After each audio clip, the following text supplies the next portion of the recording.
نحمد ونصلي على رسول الكريم اما بعد فاعوذ بالله من الشیطان الرجیم بسم اللہ الرحمن الرحیم رب اشرح لي صدری ويسر لي امری واحلل عقدۃ من لسانی یفقهوا قولی آمین۔ ہمارا آج کا ٹاپک عقیدہ کا مفہوم، ضرورت اور اہمیت۔ اس میں ہم دیکھیں گے کہ عقیدہ کا مطلب کیا ہے، عقیدے کی ضرورت کیوں ہے، عقیدے کی کیا اہمیت ہے، اور عقیدہ جو ہے بیسیکلی عربی زبان میں لفظ عقد سے نکلا ہے، جس کے معنی ہوتے ہیں گرہ باندھنا، کسی چیز کو قوت اور مضبوطی کے ساتھ آپس میں جوڑ دینا۔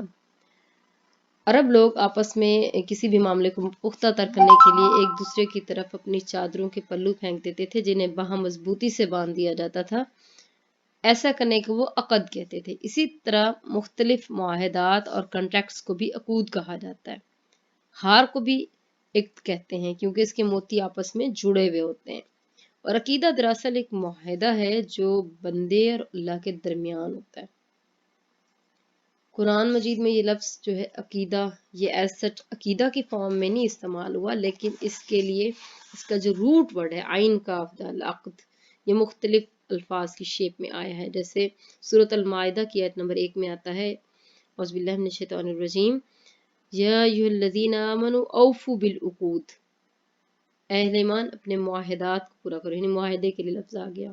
پھر اسی طرح ولا تعزموا عقدۃ النکاح، اور نکاح کی گانٹھ یعنی گرہ کو پختہ مت باندھو، یہ جو ہے نا البقرہ کی 235 آیت۔ اسی طرح پھر واحلل عقدۃ من لسانی یفقهوا قولی، طٰہٰ کی آیت نمبر 28 میں میری زبان کی گرہ کھول دو، گرہ کے لفظ میں آیا۔ تو اصل میں جو عقیدے کا لغوی معنی ہوتا ہے وہ ایسا حکم جس میں اعتقاد رکھنے والے کو کوئی شک نہیں ہوتا، یہ ہوگا اس کے لغوی یعنی ڈکشنری میننگ اس کے یہ ہے، ایسا حکم جس میں اعتقاد رکھنے والے کو کوئی شک نہیں ہوتا۔ اور اصطلاحی معنی اس سے مراد یہ ہے کہ دل میں ایسی گرہ باندھنا جو عمل کے سوا ہو، مثلا اللہ تعالیٰ کے وجود اور رسولوں کی بعثت کے متعلق عقیدہ۔ اب یہ عمل میں تو نہیں ہے نا کہ ہم اللہ کے وجود کو بلیو کرتے ہیں، تو یہ ہوتا ہے عقیدہ۔ اور عقیدہ جو ہے اس کی ضرورت کیوں ہے؟ عقیدہ کسی بھی انسان کی زندگی میں جو چیز موسٹ امپورٹنٹ سے کہتے ہیں نا اہم ہوتی ہے، وہ عقیدہ ہوتی ہے، کیونکہ ہم کوئی بھی عمل جو کرتے ہیں نا اس عقیدے کی بیس پر کرتے ہیں۔ اور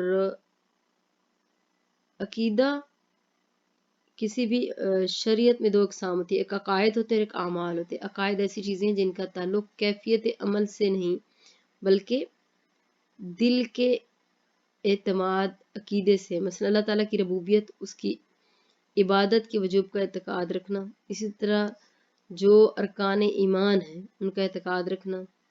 ہمیں پتہ نا ہم نے ایمان کن باتوں پر لانا ہے، میں نے آپ کو کہا تھا کہ وہ آمنت باللہ وملائکتہ وکتبہ، ایمان لانا فرشتوں اللہ پر، اس کے فرشتوں پر، اس کی کتابوں پر، اس کے رسولوں پر، قیامت کے دن پر، اچھی اور بری تقدیر پر کہ اللہ تعالیٰ کی طرف سے ہے۔ تو یہ ہے عقیدہ، اور یہ اصل ہے، بیس ہے کسی بھی عمل کی۔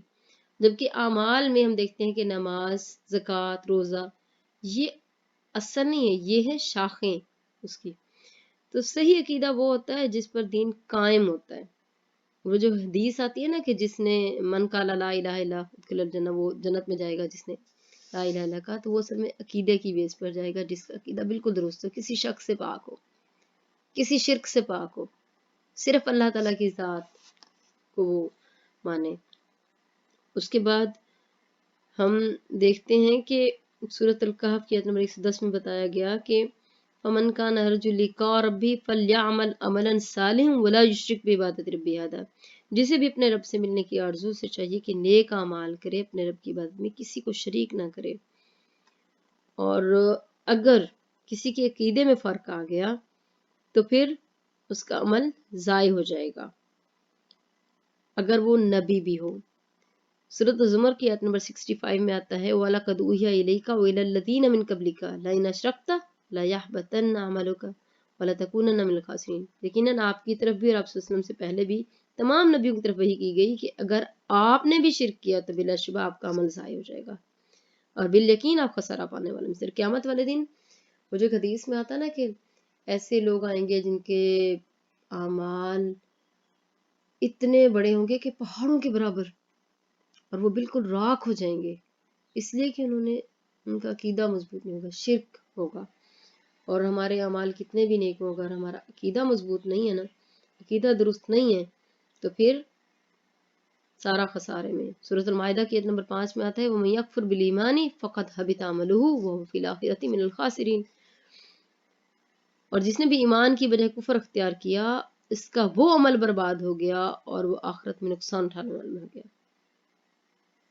और अल्लाह ताला ने अकीदे को इतनी ज़्यादा अहमियत दी है।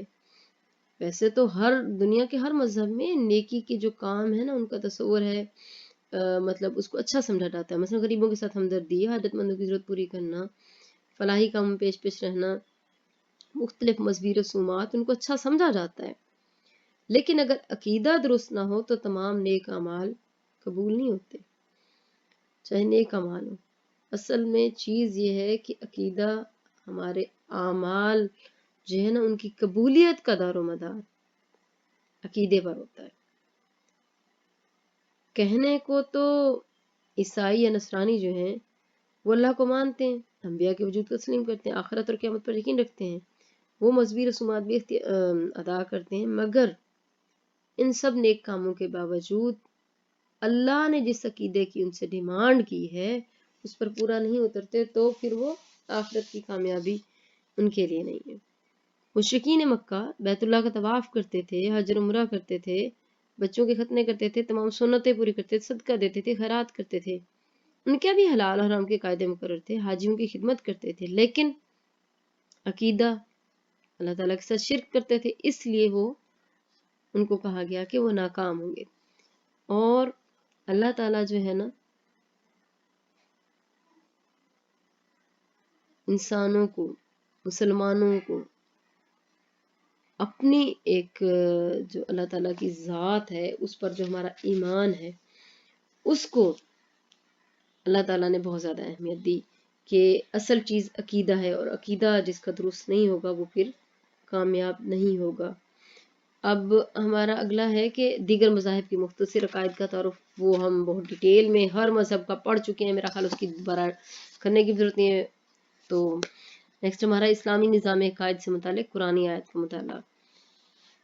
इस्लामी निज़ाम अकायद यानी जितने इस्लाम के अकायद हैं वो हमें कहाँ से पता चलते हैं? सूरत अल-बक़रा की आयत नंबर 80 में इरशाद होता है, आमन रसूलु बिमा उन्ज़िला इलैहि मिन रब्बिही वल मुमिनून कुल्लुन आमन बिल्लाहि व मलाइकतिहि व कुतुबिहि व रुसुलिहि। रसूल ईमान लाए उस पर जो उतारा गया उनकी तरफ, उनके रब की तरफ से, अहले ईमान भी सब के सब ईमान ले आए हैं। किस पर? अल्लाह पर, फरिश्तों पर, उसकी किताबों पर, उसकी रसूलों पर। ठीक है। उसके बाद सूरत अन-निसा की आयत नंबर 136 में अल्लाह ताला इरशाद फरमाता है, अहले ईमान ईमान ले आओ अल्लाह पर, उसके रसूल पर, उस किताब पर जो उसने अपने रसूल पर नाज़िल की, खासतौर पर कुरान पर, और इस किताब पर भी जो पहले नाज़िल की गई, जो उससे पहले आई। और जो भी इनकार करेगा अल्लाह का, उसके फरिश्तों का, उसकी किताबों का, उसके रसूलों का और आखिरत के दिन का, तो यकीनन बहुत ही दूर की गुमराही में मुब्तला हो गया। और अकायद की बेहतरीन डेफिनेशन दी हुई है सूरत अल-बक़रा की आयत नंबर 177 में ये बताया कि नेकी ये नहीं है कि तुम अपने चेहरों को मशरिक़ और मगरिब की तरफ फेर लो, बल्कि नेकी ये है कि ईमान ला अल्लाह पर, यौम आखिरत पर, फरिश्तों पर, किताबों पर, नबियों पर। ये है इस्लामी अकायद। और इन अकायद की रोशनी में हमने देखना है कि कहीं हम तो उस अमल का या उस अकीदे का, अकीदा फासदा जिसे कहते हैं, उस फासिद अकीदे का शिकार तो नहीं हो रहे जिसकी वजह से हमारे अमाल ज़ाहिर हो जाए। अल्लाह ताला में सबको इससे महफूज रखे। ये किस्म की रिवीजन थी हमारे टॉपिक्स की। आज के लिए इतना ही काफ़ी है। आई होप कि आप लोगों ने इसको अच्छे से सुनना है, अच्छा से समझना है, और उसके बाद आपने इसकी एक शॉर्ट सी असाइनमेंट क्वेश्चन आपको भेज दूंगी करने। ओके जी, अल्लाह हाफिज़, अस्सलाम वालेकुम रहमतुल्लाह।